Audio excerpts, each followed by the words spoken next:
অন্তর্বর্তীকালীন সরকারের প্রধান উপদেষ্টা ডক্টর মোহাম্মদ ইউনূস সহ 20 জন উপদেষ্টার উপর নিষেধাজ্ঞা আরোপ করেছে যুক্তরাষ্ট্র। এমন দাবি জানিয়ে একটি ভিডিও ইন্টারনেটে প্রচার করা হচ্ছে। ভিডিওতে বলা হচ্ছে, যুক্তরাষ্ট্রের নবনির্বাচিত প্রেসিডেন্ট ডোনাল্ড ট্রাম্প তার ক্ষমতা গ্রহণের পরপরই ক্ষুব্ধ হয়ে অন্তর্বর্তী সরকারের উপর নিষেধাজ্ঞার মতো কঠোর সিদ্ধান্ত নিয়েছেন। তবে কি ভারতের প্রধানমন্ত্রী নরেন্দ্র মোদীর সঙ্গে ফোন আলাপের পরই ট্রাম্পের এমন সিদ্ধান্ত? আসলেই কি তিনি এই নিষেধাজ্ঞা দিয়েছেন, নাকি মিথ্যাচার চালানো হচ্ছে? উক্ত ভিডিও পর্যবেক্ষণ করে দেখা যায়, ভিডিওতে যুক্তরাষ্ট্রের নবনির্বাচিত প্রেসিডেন্ট ডোনাল্ড ট্রাম্প দায়িত্ব গ্রহণের পর বাংলাদেশের পরিবর্তিত রাজনৈতিক প্রেক্ষাপট ও অন্তর্বর্তীকালীন সরকারের কার্যক্রমের ভিত্তিতে বাংলাদেশের প্রতি যুক্তরাষ্ট্রের পদক্ষেপ কেমন হতে পারে এবং এই ইস্যুতে ভারতের দেশি ও যুক্তরাষ্ট্র প্রবাসী নাগরিকদের বিভিন্ন কার্যকলাপ নিয়ে আলোচনা করা হয়েছে। তবে সেখানে ডক্টর মোহাম্মদ ইউনূস সহ অন্তর্বর্তীকালীন সরকারের 20 জন উপদেষ্টাকে নিষেধাজ্ঞা দেওয়া নিয়ে কোনো কথা বলা হয়নি। যমুনা স্মার্ট রেফ্রিজারেটর, স্মার্ট লাইফে স্মার্ট রেফ্রিজারেটর।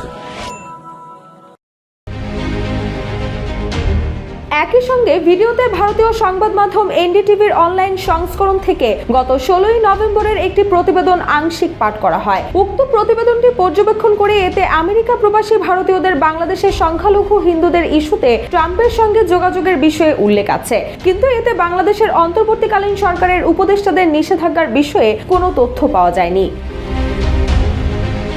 তাছাড়া আলোচিত ভিডিওতে ডক্টর ইউনূসকে উদ্দেশ্য করে ডোনাল্ড ট্রাম্পের একটি টুইট বার্তার উল্লেখ করা হয়েছে, কিন্তু যাচাই করে জানা গেছে উক্ত টুইট বার্তাটি ডোনাল্ড ট্রাম্পের ভেরিফাইড এক্স অ্যাকাউন্ট থেকে করা হয়নি। এটি তার নাম ব্যবহার করে পরিচালিত একটি ফ্যান অ্যাকাউন্ট থেকে প্রচার করা হয়েছে।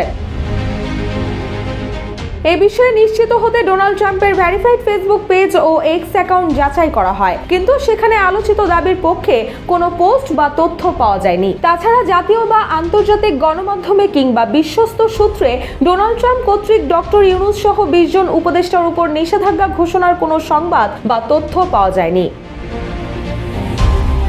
এ বিষয়ে একটি প্রতিবেদন প্রকাশ করেছে বাংলাদেশের তথ্য যাচাইকারী প্রতিষ্ঠান রিউমার স্ক্যানার। তাদের অনুসন্ধানে জানা যায় ভিডিওটি আসলে ভুয়া, যা মিথ্যা ও বানোয়াট। রিউমার স্ক্যানার জানায়, Donald Trump doctor Mohammad Yunus সহ 20 জন উপদেষ্টার উপর নিষেধাজ্ঞা ঘোষণা করেননি, বরং ভিন্ন ভিন্ন কয়েকটি ফুটেজ ব্যবহার করে ভিডিও তৈরির মাধ্যমে ভুয়া এই দাবিটি প্রচার করা হচ্ছে।